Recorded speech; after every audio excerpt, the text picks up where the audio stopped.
One of the most common things that people have problems with is hills in endurance cycle events. Partly because hills, well, they slow you down, so if you're working against a time limit and it's a hilly route, your average speed is going to be reduced because obviously you can't ride as fast on a hilly course as you can on a flat course. I sometimes like to look at endurance events as rate of using energy, and that's basically power, because power is the rate of energy, watts being joules per second. And if you then think about hills, you quite often go harder on hills, so you're going at a higher power and you can only sustain that for short durations. And as a consequence, the harder you go on the hills, the quicker you'll get tired. And then of course there's this concept of what's known as normalised power. And people came up with normalised power because it's harder to do a certain average power or average speed if it's variable. So if you vary it, so if you go hard and then easy and hard and then easy, and you average say 150 watts for 100 kilometres, so then it's harder to do that than it is to just ride at 150 watts for 100 kilometres or for however long you're going for. So you've got these two concepts. You've got this power duration curve, whereby you can only go a certain speed for a certain duration,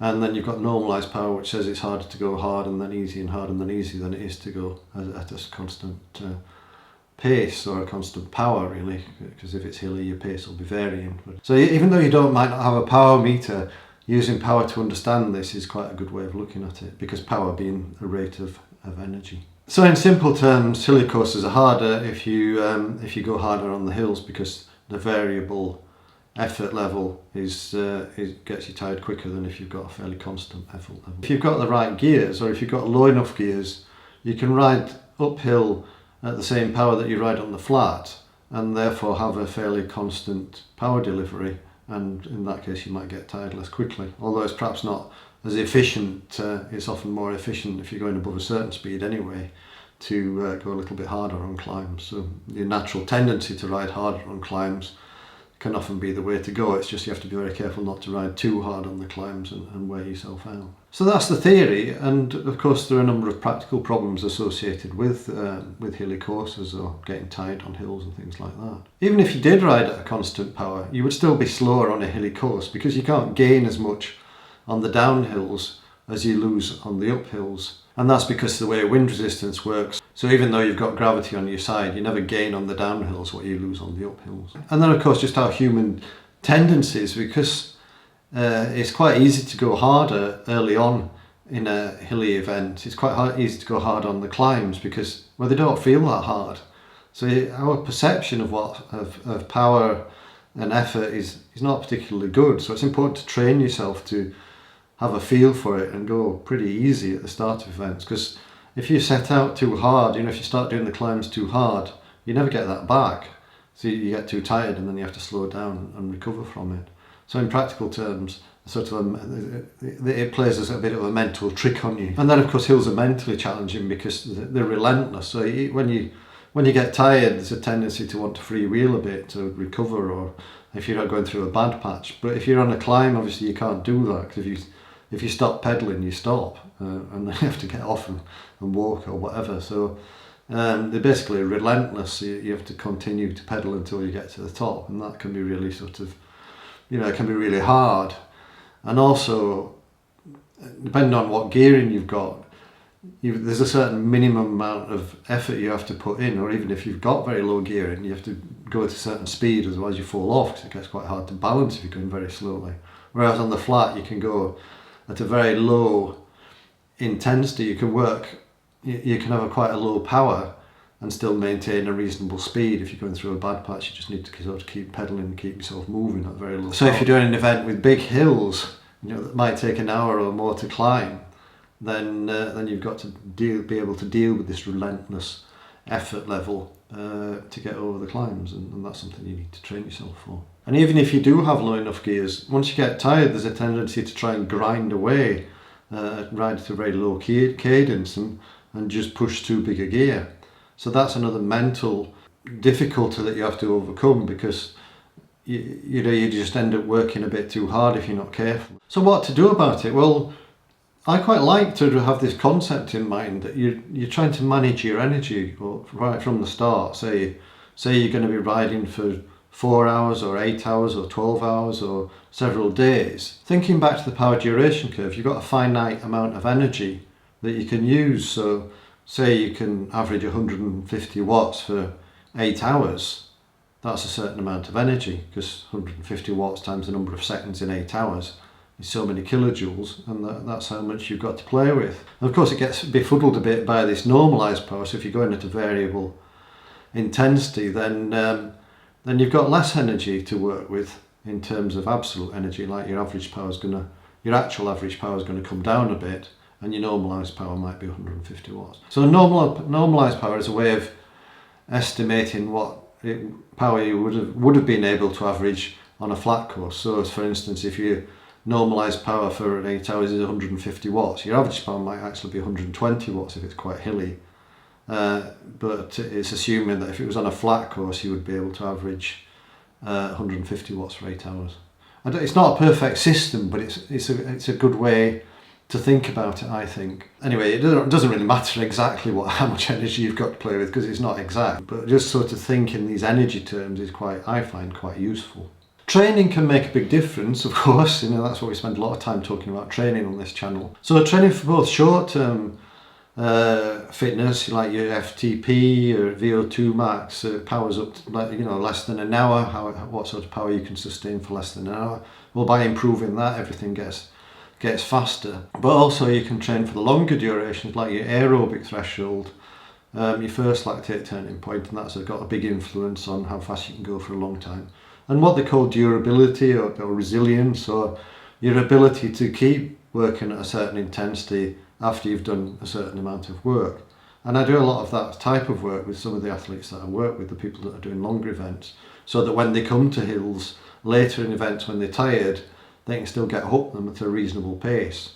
Because it's amazing how much difference you can make, and all you do to improve your durability is just do some sort of session where you're working reasonably hard for a few hours and then do some harder work. It's like a harder endurance session, and the way I tend to do it is I just do an interval session at the end of a long ride, do a tempo, say 3 hours of tempo sort of endurance type work where you're working fairly hard, and then do some intervals and just see whether those intervals get better over time. And what you find is maybe week over week you'll get better at the interval session, and that shows that your resilience or your durability is getting better, because you're getting better at riding hard or riding at higher powers at the end of a long ride after you've done a certain amount of work. And you can also look at things like heart rate drift, although heart rate drift's not perfect because it's affected by heat. Sometimes the durability training, you do an interval session at the start and at the finish, and then you get a measure of what the drop-off is by doing a certain amount of work. Because obviously if your fitness is improving, you'll be better at the end anyway, whether you've improved your durability, because your fitness when you rest might be going up. So it's nice to have the intervals at the start and finish. So we mix it up a bit. Sometimes we just do a long ride and then do some a hill climb, say 20-minute hill climb or something, or 10 minutes. Sometimes we do the hill climb at the start and at the end. Reducing the overall weight of your setup can obviously make a difference, because it's all about power to weight, getting up hills. But it's not as important as you might think. I mean, you can do some calculations, or you can use like I use Best Bike Split, you see, and that's got a slider that gives you can slide the weight up or down and see how much difference losing a bit of weight or gaining a bit of weight can make. And you can then decide whether it's worth carrying a bit of extra kit, you might be able to lose a bit of body weight. Just be a bit careful, because it's almost always better to get a bit more powerful than it is to lose a bit of weight. So if you're not carrying excess weight, then think about getting fitter rather than worrying about losing weight. Or even if you are a bit overweight, think about getting fitter and the weight might come off naturally. So just be a bit careful with the weight, and remember it's not as important as the bike manufacturers might like us to think. Being properly fueled makes a huge difference as well. So getting back to the weight issue, it's often better to make sure you're carrying enough fuel if you're not going to be able to find resupply points. Then carrying enough to eat can make a big difference to your performance. And what you eat and drink is something that you need to test for yourself. Just try eating a bit more, eating different types of foods, drinking a bit more, drinking energy drinks or electrolyte drinks or whatever. See what works for you. More is often better. less is, less works for some people. Some people don't drink or eat very much. But in most cases it's better to eat than not eat, and in most cases it's better to eat more than eat less.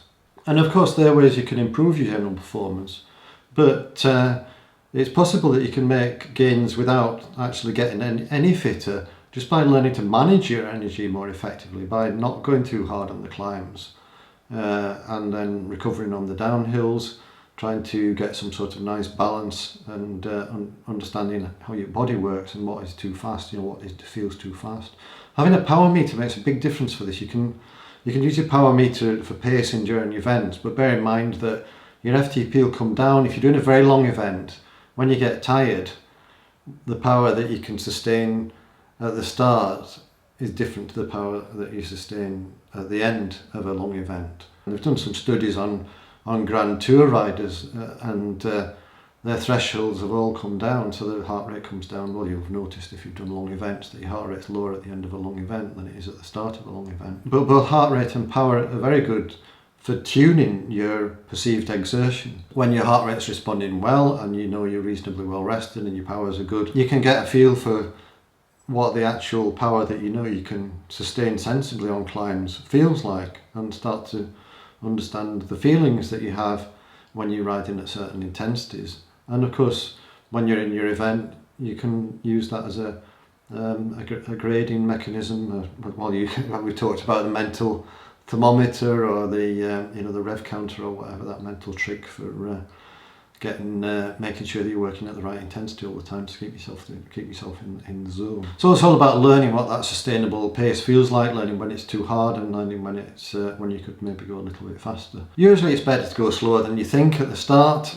That's pretty obvious based on what we've just said. It's not usually productive to attack hills. It's useful to gain some momentum on downhills, but don't work super hard and then try and really hit it hard on the climb to get over it. It's usually best to just get in a sensible gear, get to a sustainable pace, and ride up it, so you're not really going, if you're going really hard, then you're going to get tired really quickly. And spend some time getting the right gearing. If you know the course that you're going to be riding, if it's a big event, look at the course profile, see what the gradients are, see what the maximum gradient is, see what the majority of gradients are, and also see whether there are any long climbs and see what the gradients of those are, so that you can get the gearing that works for you. And this is another useful use of a power meter, in that you can see what your power is at a certain cadence on a given gradient, and then you can get a feel for whether you need to change your gearing to get the right cadence for the right power. Because having the right gears makes a huge difference to how tired you're going to get. If you're having to grind, if you're having to work a bit harder than you should do just because you want to keep the gear moving, you're going to get tired much quicker than if you've got a little bit lower gears, and you can spin at a comfortable cadence and get up the hills without too much bother. And even though you might lose some of the faster gears, it's worth making that sacrifice, because you don't gain a lot by pedalling harder when you're going fast. So just spinning along at a comfortable pace, and then if you run out of gears, then just freewheel or whatever, is better than having to grind up the climbs, because working against the wind resistance, as I said earlier, is you're working too hard against wind resistance, can be counterproductive and use a lot of energy that you could be saving. And of course, the more you practice, the better you'll get. So get out, ride your bike, find some hilly courses if you can, and if you can't, try and simulate it. You can do it on Zwift or something like that. And good luck. Let me know how you get on, and I'll see you in the next video. Bye.